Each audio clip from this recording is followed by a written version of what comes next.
Mantan Kepala Staf Angkatan Laut Laksamana TNI Purnawirawan Slamet Subianto menyampaikan ancaman serius bahwa Forum Purnawirawan TNI akan menduduki MPR jika pendekatan secara sopan melalui surat agar Wakil Presiden Gibran Rakabuming Raka dimaksulkan tidak kunjung direspon.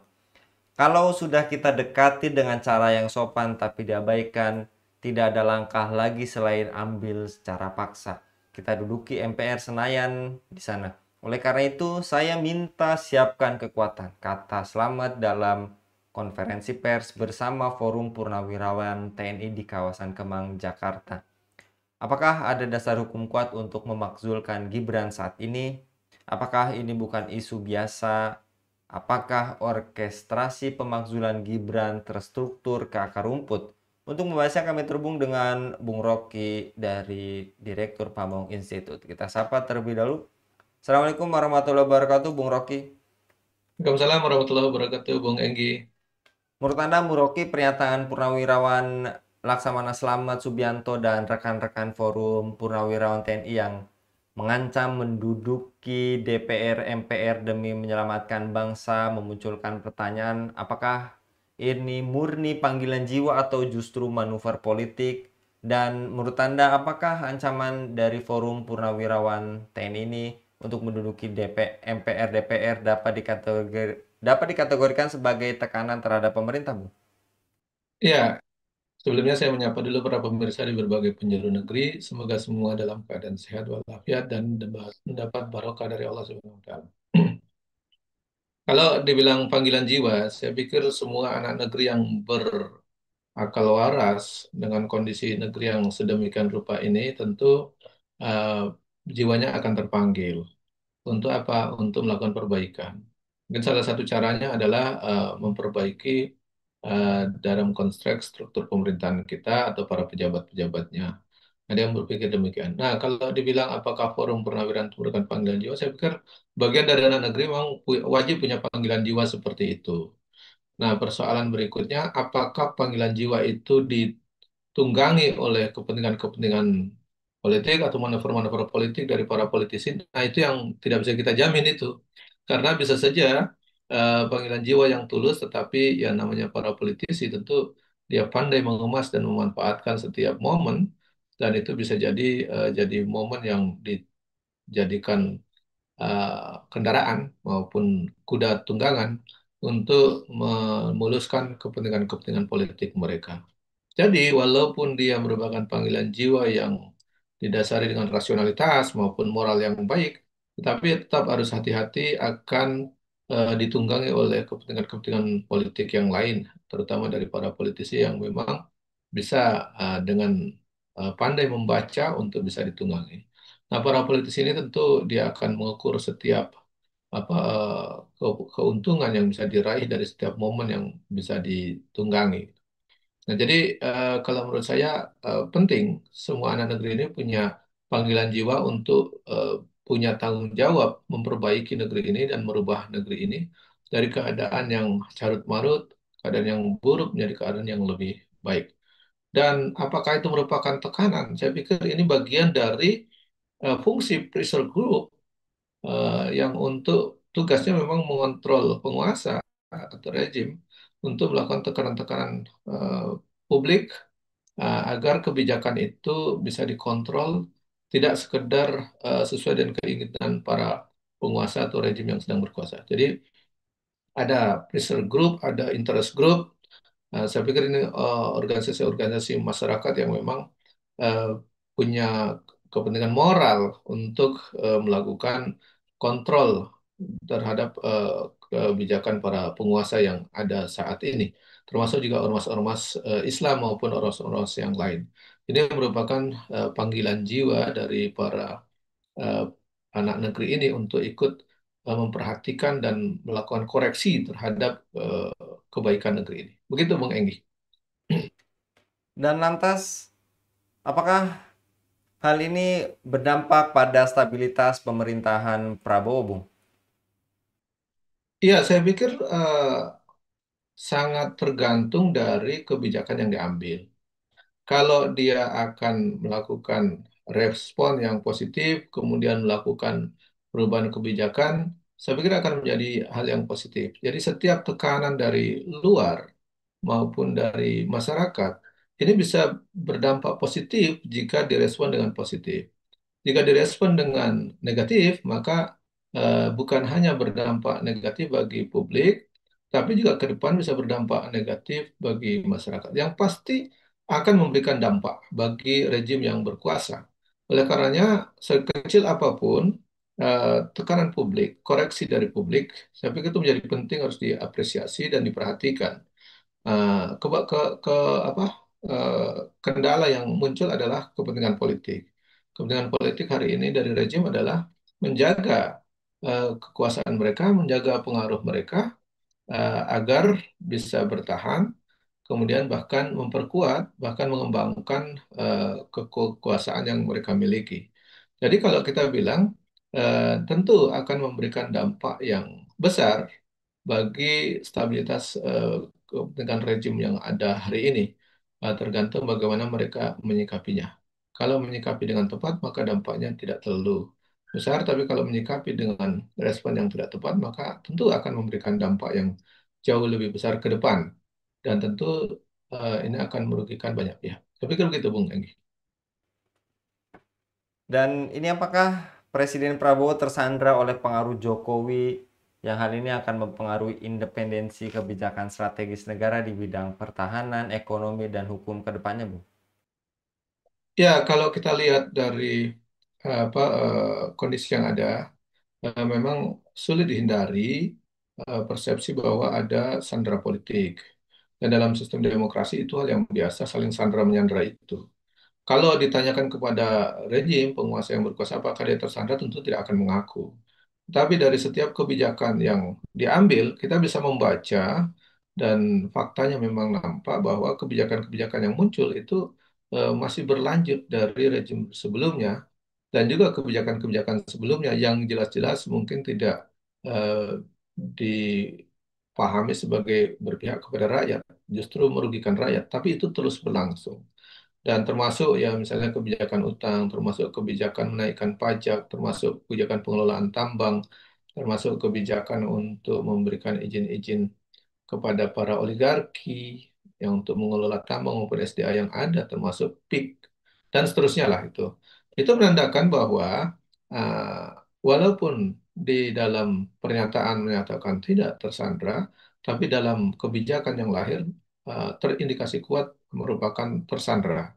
Apalagi di beberapa pernyataan eh, dalam publik, di media sosial beredar, di media massa beredar, bahwa memang pernyataan sempat keluar bahwa dukungan hidup Jokowi itu masih terus diusurkan, bahkan dari presiden sendiri kan dalam suatu pertemuan mengatakan hidup Jokowi, kemudian disambut oleh yang lainnya. Itu menandakan bahwa memang masih ada bayang-bayang dari rejim sebelumnya eh, menyandera maupun kalau boleh dibilang cawe-cawe dalam operasional kepemimpinan maupun mengambil kebijakan di rejim yang ada hari ini. Oleh karena saya pikir memang sulit dihindari karena memang sistem kita memberikan ruang yang cukup bagi para oligarki untuk terus bisa mencengkeram kelanjutan kuku hukum mereka dalam setiap kebijakan maupun dalam desain untuk membuat hukum dan aturan yang ada. Begitu Bang Anggi. Dan tadi yang juga Anda telah paparkan terkait tunggang menunggangi bagaimana kalkulasi politik partai dalam menghadapi potensi pemakzulan Gibran ini, apakah dapat mengubah lanskap kekuasaan menjelang pemilu 2029? Adakah yang diuntungkan jika Gibran ini lengser, Bu? Jadi kalau kita lihat partai politik sekuler, eh, hal yang normal kalau mereka mendasarkan dari setiap keputusannya adalah keuntungan politik. Jadi kalau kepentingan politiknya itu terakomodir, maka dia tidak akan melengsarkan, dia pasti akan melanjutkan. Jadi kalau kepentingan politiknya dianggap sudah tidak menguntungkan dan lebih menguntungkan jika melengsarkan, maka mereka akan mengambil sikap untuk mendukung pelengseran atau pemakzulan tadi. Jadi itu adalah sikap politik yang wajar dalam sistem demokrasi sekuler, di mana partai-partai politik ya bisa pindah sana, pindah sini, dukung sana, dukung sini. Dan itu sangat tergantung dari ukurannya adalah benefit politik apa yang diraih oleh mereka. Jika bisa mendapatkan benefit politik yang besar ketika mempertahankan, maka mereka akan mempertahankan. Jika mereka menghitung kepentingan politik dan benefit politiknya lebih besar jika memakzulkan, maka mereka akan memakzulkan. Dan itu saya pikir hal yang normal. Lalu siapa yang paling diuntungkan? Dengan cara berpikir partai politik dan para politisi yang seperti itu, maka rakyat yang paling dirugikan. Jadi tidak diuntungkan ini posisinya. Karena dalam pertimbangan itu tidak ada pertimbangan satu variabel pun yang menonjol yang dijadikan pertimbangan utama untuk kepentingan rakyat. Seandainya para politisi, para parpol atau pimpinan parpol itu berpikirnya bagaimana nasib rakyat jika kita mengaculkan, bagaimana nasib rakyat kalau kita lanjut kan itu jauh dari pertimbangan itu. Seandainya bisa dipertimbangkan itu mungkin nasib rakyat tidak seperti hari ini. Pengangguran tinggi, kriminalitas tinggi, pajaknya juga tinggi, dan eh, jurang pemisah antara si kaya dan si miskin semakin lebar. Nah, itu yang menunjukkan bahwa ukuran akan dimajukan dan tidak kalkulasi politiknya adalah keuntungan politik atau benefit politik apa yang diraih oleh partai-partai politik itu, baik di partai politik koalisi maupun partai politik yang oposisi. Dua-duanya sama saja. Kalau oposisi menganggap bahwa lebih menguntungkan nanti di titik tertentu gabung, ya kemungkinan bergabung. Jadi Bung Enggi tidak usah heran tiba-tiba misalnya partai oposisi bergabung jadi koalisi, berkoalisi, atau partai koalisi tiba-tiba terkeluar juga dari koalisi jadi oposisi. Itu hal yang biasa saja. Karena salah satu pertimbangannya bukan pertimbangan kepentingan rakyat, tapi pertimbangannya adalah kepentingan benefit politik apa yang mereka dapatkan ketika mengambil suatu keputusan itu. Gitu Bung Enggi. Yang fakta tadi Anda telah paparkan, lantas apakah masyarakat saat ini semakin cerdas dan kritis dalam membaca manuver para elit politisi pragmatis di politisi sekarang yang sekuler ini? Kalaupun masyarakat belum semakin cerdas dan kritis, bagaimana agar masyarakat tidak terkecoh dengan bumbu retorika manis ini, Bung? Ya, pada dasarnya masyarakat semakin cerdas ya ketika kecerdasan masyarakat dalam membaca sepak terjang para politisi itu semakin naik walaupun memerlukan waktu. Kan berapa banyak masyarakat kita termasuk para guru besar, para orang pintar, mereka membaca bahwa Pak Jokowi itu bermasalah dan zalim, itu ada yang butuh waktu 1 tahun, ada yang butuh waktu sampai 5 tahun, bahkan sampai 2 periode baru menganggap Jokowi bermasalah, bahkan menganggap Jokowi zalim, bahkan menganggap Jokowi sangat buruk dalam memimpin. Itu butuh waktu puluhan tahun, 10 tahun, bahkan 2 periode. Nah, sama dengan masyarakat kita. Tapi yang paling penting sebagian besar sudah semakin cerdas untuk menilai dan memandang sepak terjang para politisi sekuler kita yang memang eh, boleh dibilang jarang berpikir untuk kepentingan masyarakat atau publik. Dan bagaimana cara supaya mereka tidak terkecoh? Saya pikir perlu ada edukasi yang terus-menerus bagi para politisi eh, maupun masyarakat ya. Eh, kita edukasi dua-duanya. Para politisi janganlah suka mengelabui masyarakat. Janganlah suka membuat janji-janji palsu atau menyebarkan berita hoak atau memfitnah sana memfitnah sini. Bagi para politisi janganlah suka bikin pencitraan sehingga masyarakat selalu dikacau. Itu diproduksi terus-menerus. Nah, kepada masyarakat kita didik juga, kita berikan edukasi dalam bahasa agamanya kita dakwahi gitu. Nah, pentingnya dakwah di situ. Membuat masyarakat semakin cerdas memandang sikap para politisi, apakah dia hanya pencitraan, apakah dia hanya konten kreator, atau memang pemimpin sebetulnya, atau hanya pemimpin di dunia maya, sangat populer, pencitraannya bagus, tetapi pada dasarnya tidak pernah memikirkan untuk kepentingan masyarakat, kecuali kepentingan popularitasnya. Saya pikir itulah masyarakat yang butuh diedukasi terus-menerus, bahasa agamanya didakwahi. Dan tidak sekedar menilai bahwa politisinya ataupun calon pemimpinnya itu dari segi personalitas, tetapi juga masyarakat harus diedukasi bahwa para politisi, para pemimpin lahir dengan sistem demokrasi yang begitu mahal. Hasilnya kita dapatkan para politisi yang kebanyakan pencitraan dan kebanyakan tidak memikirkan masyarakat.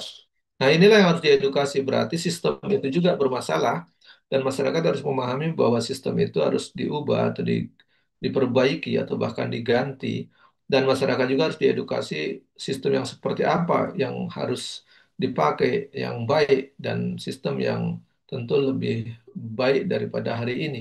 Nah, itulah yang harus diedukasi. Selain diedukasi bahwa sistem itu harus diperbaiki bahkan diganti, maka kita harus edukasi juga atau dakwahi juga bahwa sistem yang harusnya dipakai adalah sistem yang terbaik. Aturan-aturan juga harus aturan yang terbaik, baik dalam konteks ekonomi, politik, ideologi, sosial, budaya, dan seterusnya. Harusnya bukan sekedar para pemimpinnya yang kita nilai, tetapi juga sistem politiknya, sistem ekonominya, sistem pertahanan, dan sistem pendidikan, dan seterusnya. Itu kita nilai apakah itu sudah terbaik hari ini. Sistem hukumnya juga apakah memang warisan penjajah Belanda itu hari ini masih relevan dan tidak. Itu yang harus kita edukasi terus-menerus sehingga nanti akan kita temukan masyarakat yang cerdas, semakin cerdas, dan dia akan menuntut penerapan sistem yang baik, dan juga kalaupun ada pemimpin-pemimpin, para politisi yang dipilih ada politisi yang baik. Saya pikir itu Bung Enggi.